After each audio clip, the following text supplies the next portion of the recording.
अस्सलाम वालेकुम students, vital educators और इसके ज़ेरे एहतमाम इंग्लिश ग्रामर कंप्लीट कोर्स और हमारा लेक्चर नंबर है जनाब 70। और जैसा कि आपको पता है कि हम अपने पेज नंबर 119 यानी 119 में मौजूद हैं। इससे पिछले लेक्चर में हमने एक्सरसाइज को कंप्लीट किया। अब हम इससे अगली एक्सरसाइज में विल और शेल यानी कि जो फ्यूचर्स हमारे सेंटेंसेस हैं उनके नेगेटिव के बाद इंटरोगेटिव पर काम करेंगे। इससे पहले हमने पॉजिटिव या अफर्मेटिव पर काम किया, फिर नेगेटिव सेंटेंसेस भी आए और अब हम काम करेंगे इंशाअल्लाह अज़ीज़ इंटरोगेटिव सेंटेंसेस पर यानी कि सवालिया जुमलों पर। इसमें क्या हो जाएगा, इसमें यह होगा कि जनाब आपका जो विल और शेल है वो पीछे चला जाता है। अगेन मैं वही आपको चीज़ बता रहा हूँ कि हम लोग विल यूज़ कर रहे हैं इंस्टेड ऑफ शेल। जहाँ पर इवन शेल भी लगता है वहाँ पर भी विल यूज़ हो रहा है। अच्छा, अब हम चलते हैं कुछ पहले प्री ट्रांसलेटेड एक्सरसाइज की तरफ एज़ यूजुअल, और फिर उसके साथ साथ ज़ाहिर है जो चीज़ें हमें मिलेंगी कोई अल्टरनेटिव वर्ड्स और इस तरह की चीज़ें तो वो भी इंशाअल्लाह ताला हम साथ साथ करेंगे। सबसे पहले हमारे पास 119 पेज पर जो प्री ट्रांसलेटेड एक्सरसाइज है वहाँ से हम शुरू करते हैं।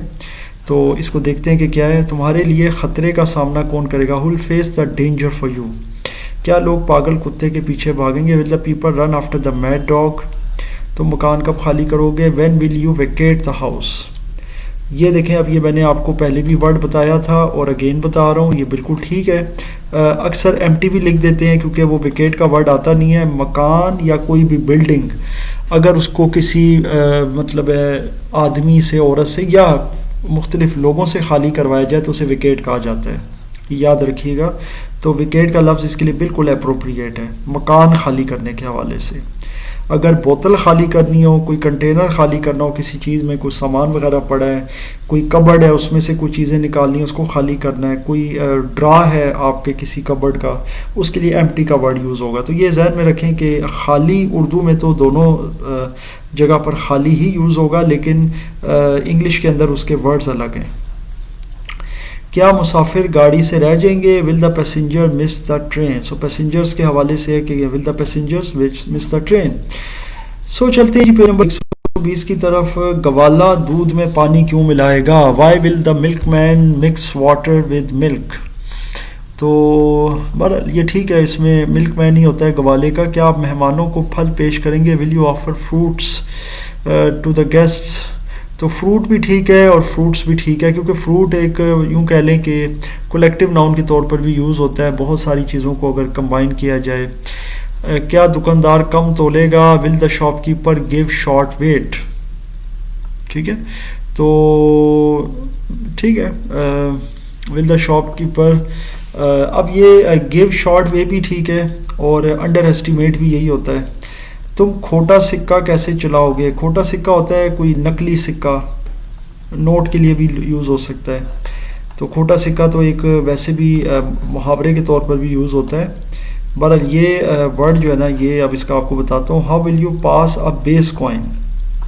तो ये वर्ड ठीक है, बेस भी यानी कि बिल्कुल ठीक है ये वर्ड, लेकिन इसके साथ इसका एक और जो बहुत ज़्यादा मुस्तअमल लफ्ज़ है इंग्लिश में वो होता है काउंटरफीट। काउंटरफीट होता है, ये करेंसी नोटों के लिए भी यूज़ होता है। ये अक्सर कभी अगर आपका बैंक जाने का इत्तेफाक हो तो आप वहाँ पर देखेंगे, वहाँ पे अक्सर काउंटरफीट का वर्ड लिखा होता है। तो ये ऐसे नोट जो अक्सर फट जाएं या उनकी हालत मस्क हो जाए कि वो मतलब कोई पहचान के काबिल ना रहे, उनके नंबर वगैरह मिट जाएं, या सिक्कों के हवाले से भी ऐसा ही है, या जाली, तो उनके लिए काउंटरफीट का लफ्ज़ यूज़ होता है। तुम्हारी मुखालफत कौन करेगा? Who will oppose you? Driver गाड़ी कहाँ खड़ी करेगा? Where will the driver park the car? Salim अपना कर्जा कब वापस करेगा? व्हेन विल सलीम पे बैक हिज लोन? क्या वो आपके सामान की हिफाजत करेंगे? Will they look after your luggage? आप अपनी किताब कब शाया करेंगे? When will you publish your book? क्या आप इस्लाम की तबलीग करेंगे? Will you preach Islam? बर्फ़ पहाड़ों पर कब पिघलेगी? When will the snow melt on the mountains? So जनाब ये यहाँ तक सेंटेंसेस हो गए। अब हम जाते हैं जी अपने पेज नंबर 120 पर मौजूद आज की एक्सरसाइज की तरफ। जाहिर है इंटरोगेटिव सेंटेंसेस हैं, फ्यूचर सेंटेंसेस हैं, और अब इनको स्टार्ट करते हैं। सबसे पहला सेंटेंस आपके सामने है, क्या तुम अपने दोस्त को पहचान लोगे? अच्छा जी, सेंटेंस नंबर 1 है, विल ये याद रखिएगा कि जब फ्यूचर के अंदर हम इंटेरोगेशन की तरफ जाते हैं, यानी सवालिया जुमलों की तरफ, इंटेरोगेटिव सेंटेंसेस की तरफ, तो फिर ये विल या शैल वगैरह पहले चला जाता है अक्सर। और इसके अलावा या इसके अंदर कोई हेल्पिंग वर्ब होते हैं तो वो भी चले, वो साथ साथ आप करेंगे तो क्लियर होगा। क्या तुम अपने दोस्त को पहचान लोगे? पहचानने की इंग्लिश यहाँ पे रिकग्नाइज भी है, आइडेंटिफाई भी होता है, लेकिन रिकग्नाइज ज़्यादा मुस्तमल लफ्ज़ है जो बिल्कुल ठीक है, इसको भी मैं यहाँ पर टिक लगा देता हूँ, क्योंकि आइडेंटिफाई और रिकग्नाइज बज़ाहिर एक जैसे लफ्ज़। आइडेंटिफाई का मतलब भी यही होता है पहचान लेना किसी चीज़ को, किसी चीज़ की शनाख्त करना। रिकग्नाइज भी वही चीज़ होती है, किसी चीज़ को पहचान लेना या शनाख्त करना, लेकिन डेफिनेटली अलग वर्ड्स हैं। इंशाल्लाह आने वाले लेक्चर में इनके बारे में ज़रूर गुफ्तगू करेंगे। क्या तुम अपने दोस्त को पहचान लोगे? Will you recognise your friend? और साथ आ गया क्वेश्चन मार्क यानी साइन ऑफ इंटेरोगेशन, क्योंकि इंटेरोगेटिव जितने भी सेंटेंसेस होते हैं उनके साथ इंटेरोगेटिव ये साइन लगता है। Will you recognise your friend? एस भी यूज़ होता है इसके साथ और जी भी यूज़ होता है, ये मैं पहले से बता भी चुका हूँ आपको इसके हवाले से। वो हमें अपनी बंदूक देने से क्यों इनकार कर देंगे? अच्छा, वो हमें अपनी बंदूक देने से क्यों इनकार कर देंगे? ये इनकार का आप देख लें, अगेन रिफ्यूज़ वाला लफ्ज़ आ रहा है जो बिल्कुल ठीक है, क्योंकि मैंने आपको बताया था हकीकत से इनकार करने को डिनाई करना कहते हैं, जबकि अगर वैसे किसी ऑफ़र या कोई पेशकश, कोई किसी किस्म की कोई बात ऐसी हो जिससे कोई इनकार कर दे तो उसको फिर रिफ्यूज़ करना कहते हैं। सो वो हमें अपनी बंदूक देने से क्यों इनकार कर देंगे? अब क्यों का लफ्ज़ इसमें आ रहा है तो पहले वाई आ जाएगा। Why will they refuse to give us their gun? वो हमें, अच्छा एक मिनट यहाँ पर मैं देखता हूँ, वो कहाँ गया जी? वो हमें अपनी बंदूक, बिल्कुल ठीक है, अगर अपनी बंदूक है तो फिर देयर गन ठीक है। यहाँ तक चलते हैं जी थर्ड सेंटेंस की तरफ। लेट्स सी कि इसमें क्या है।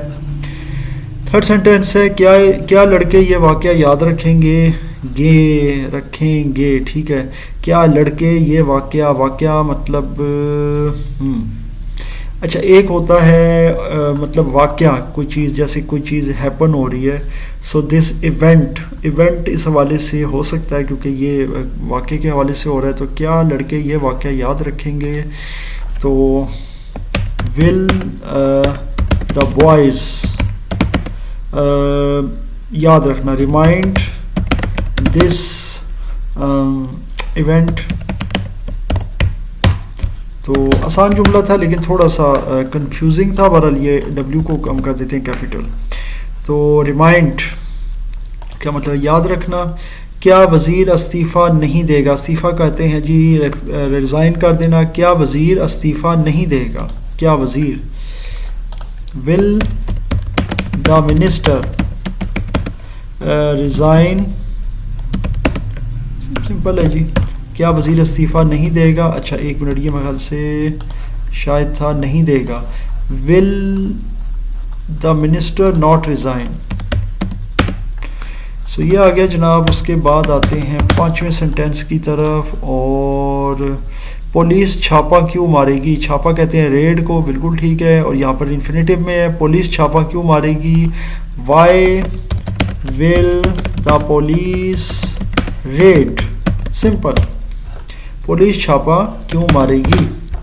चलें जी आगे चलते हैं। और क्या ये गूंगा बातें सुनेगा? गूंगा की क्या इंग्लिश है? देखें, जो बोल नहीं सकता, अब उसकी क्या इंग्लिश होनी चाहिए? उसके लिए आप डंप का लफ्ज़ यूज़ कर सकते हैं, क्योंकि डेफ होता है बहरे के लिए, ब्लाइंड होता है अंधे के लिए या नाबीना के लिए। तो डंप का लफ्ज़ आप नॉर्मली यूज़ कर सकते हैं। क्या ये गूंगा बातें सुनेगा? सो विल दिस डंप सुनना, लिसन टू द टॉक्स। हम श्योर आपको ये भी समझ आ गया है। सेंटेंस नंबर 7 में चलते हैं और देखते हैं सेंटेंस नंबर 7 में क्या है। दरवाज़ा कौन खटखटाएगा? बहुत आसान है जी। Who will knock at the door? अब आप ये देख सकते हैं यहाँ पे हु आ गया, क्योंकि कौन, क्या, तो इस तरह के जुमलों में फिर ये हु या वाई इस तरह के पहले आ जाते हैं। So who will knock at the door. Sentence number 8 में चलते हैं और ये जनाब है हमारा तुम फुटबॉल को ठोकर क्यों लगाओगे? ठोकर मतलब किक करना फुटबॉल को। क्यों लगाओगे? Why will you kick the football? Football को ठोकर क्यों लगाओगे? सेंटेंस नंबर 9 आ गया जी, लड़कियां स्वेटर कब बुनेंगी? ये से पहले भी पिछले शायद किसी एक्सरसाइज में मैं बता चुका हूँ आपको, बल्कि पिछले लेक्चर में मैंने आपको निट का बताया था। तो यहाँ निटिंग आएगा लफ्ज़। लड़कियां स्वेटर कब बुनेंगी? कब मतलब व्हेन आ जाएगा यहाँ पर सबसे पहले। When will the girls knit the sweater? अब अगर ज़्यादा स्वेटर हैं तो उर्दू में तो स्वेटर ही कहेंगे ना, एक स्वेटर के लिए भी। और अगर हम कहते हैं कि मेरे पास 4 स्वेटर हैं, तो स्वेटर उसी लिहाज से है तो इंग्लिश का लफ्ज़ है, तो यहाँ पे आप स्वेटर भी लिख सकते हैं और स्वेटर्स भी लिख सकते हैं, ये आपकी मर्ज़ी है, गलत नहीं होगा जुमला। अच्छा जी, इसके बाद है, क्या वो पुलिस को चोरी की इतला देंगे? अच्छा जी, चोरी की इतला, अब इन्फॉर्म कह सकते हैं, क्या वो पुलिस को चोरी की इतला देंगे? Will they inform the police about robbery या डेकोटी, ये इससे पहले मैं ये वर्ड्स बता चुका हूँ, सो ये ज़्यादा बेहतर है, रॉबरी। ठीक है, क्या वो पुलिस को चोरी की इतला देंगे? आगे चलते हैं जनाब नेक्स्ट सेंटेंस की तरफ। शिकारी हिरन का शिकार कहाँ खेलेगा? शिकारी हंटर और हंट, तो हिरन के लिए deer, so where will the hunter hunt the deer? तो ये आ गया जनाब, क्योंकि डियर जो है ना, DEER, ये हिरन के लिए होता है, DEAR का मतलब होता है प्यारा। तो ये आ गया जी, where will the hunter hunt the deer? शिकारी हिरन का शिकार कहाँ खेलेगा? सेंटेंस नंबर आ गया जी 12, क्या उसको वालिद की जायदाद विरसा में नहीं मिलेगी? विरसा विरासत यानी inheritance.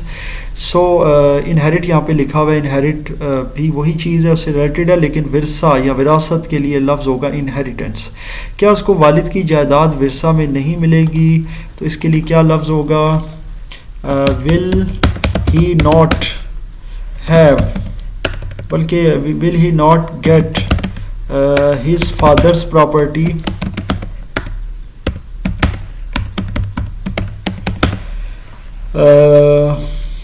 will he not inherit, यूँ कर देते हैं inherit his father's property, तो इतना लंबा जुमला की ज़रूरत ही नहीं है कि will he not get his property as inheritance या inheritance, वो लंबा हो जाएगा। inherit को एज अ वर्ब यूज़ कर देते हैं, तो अगर इसको वर्ब के तौर पे यूज़ करें तो फिर ये हो जाएगा will he not inherit his father's property, it would be much more appropriate। और inheritance फिर आगे आ जाता है आपका नाउन में। अच्छा जी, 13 नंबर पर है, तुम रिक्शा किराए पर क्यों नहीं लोगे? तो क्यों नहीं, why will you not take the rickshaw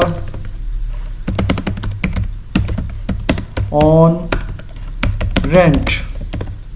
rent कह सकते हैं, रिक्शे का जो किराया होता है उसको फेयर कह सकते हैं आप। सेंटेंस नंबर 14 है जी, लोग ईद की नमाज कहाँ पढ़ेंगे? अच्छा जी, अब ईद की नमाज को तो इंग्लिश में आप वही कह सकते हैं, ईद की नमाज ही है, यानी ईद प्रेयर। कहाँ पढ़ेंगे? ऑफर आएगा, यहाँ पर क्या लिखा हुआ है जी? ऑफर, ठीक है। तो लोग ईद की नमाज कहाँ पढ़ेंगे? Where will the people offer Eid prayers? Where will the people offer Eid prayers? लोग ईद की नमाज कहाँ पढ़ेंगे?